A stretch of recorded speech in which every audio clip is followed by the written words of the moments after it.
సర్వోన్నతుడైన యేసుక్రీస్తు నామమున మీ అందరికీ శుభోదయం. నేటి యొక్క వాగ్దానము ప్రకటన గ్రంథము 21వ అధ్యాయము 4వ వచనం. ఆయన వారి కన్నుల ప్రతి బాష్ప బిందువును తుడిచివేయును. ప్రియకుమార కుమార్తె ప్రకటన గ్రంథము అపోస్తలుడైన యోహాను గారికి దేవుడిచ్చిన ప్రత్యక్షత. మరి ముఖ్యంగా ఈ 21వ అధ్యాయం యొక్క సందర్భం చూసినట్లయితే దేవుని యొక్క రాజ్యము ఎలాగ ఉంటుంది. ఒకవేళ ఈరోజు ఈ లోకాన్ని మనం చూసినప్పుడు వారికి ఎంత ధనధనిలున్నా, వారెంత భాగ్యవంతులున్నా వారిని చూడగలుగుతున్నామో ప్రతికూల పరిస్థితులు, వారి ఆపదలు, వారి కష్టములు, వారి శ్రమలు, వారుకున్న వేదన, వారుకున్న బాధ, ఆ ధనం వల్ల కానీ వారి నేపథ్యం వారికి ఎలాంటిది లేదు. కానీ దేవుని యొక్క రాజ్యం గురించి తెలియబడిన మాట ఏంటి? అక్కడ ఏడుపు ఉండదు, దుఃఖం ఉండదు. ఆయన మనకు ఆనంద బాష్పాలు మాత్రమే కలుగుచేవాడు. ఆనందము, నిత్య సంతోషము ఆ రాజ్యంలో ఉంటుంది.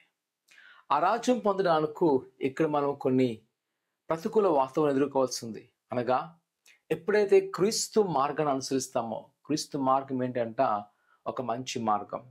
మంచిని ఈ లోకంలో ఎప్పుడైతే వెంబడిస్తామో వారికి వచ్చే ప్రతిఫలం అంటే కష్టాలు, శ్రమలు, ఎదురీతలు, అవమానాలు, అపహాస్యములే.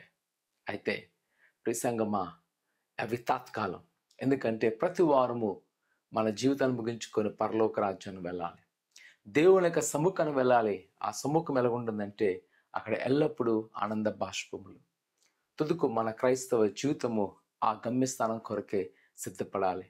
కావున ప్రియ కుమార కుమార్తె, ఒకవేళ ఈ లోకంలో నువ్వు క్రీస్తు కొరకు కష్టపడుతున్నావా, ప్రయాసపడుతున్నావా, అవమానం చెందుతున్నావా, భయపడక. ఇదిగో నీ కొరకు ఏర్పాటు చేయబడిన ప్రభువైన యేసు క్రీస్తు యొక్క రాజ్యంలో నీకు నిత్య ఆనందం ఉంటుంది.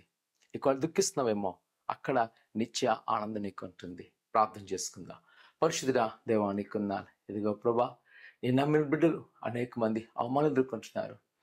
అలా వారి విశ్వాసంలో ముందుకు వెళ్దామన్నా ప్రతికూల పరిస్థితులు బట్టి ఎన్నో ఆటంకాలైనా అయినప్పటికీ వారు కృంగిపోకుండా, నిరాశపడకుండా వారిని ధైర్యపరచండి.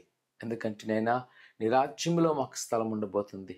నీ రాజ్యంలో మాకు ఆనంద బాష్పాలు కలుగ చేయబోతున్నాం. అలా దాని కొరకు నైనా మీ నిరాశపడకుండా ఇక్కడ వస్తున్న ప్రతి శ్రమలను ధైర్యంగా ఎదుర్కొంటకు నీ జ్ఞానం, నీ యొక్క శక్తి మాకు దయచేయమని. ఇక బిడ్డలైనా అదే సమయంలో ఇక్కడ తలని పరిస్థితున్న వాటిని యేసు నామం దూరపరిచి అలా ఇహమందు పరమందు నీ ఆనంద బాష్పాలు దయచేయమని యేసు నమ్మడుతున్నాం తండ్రి.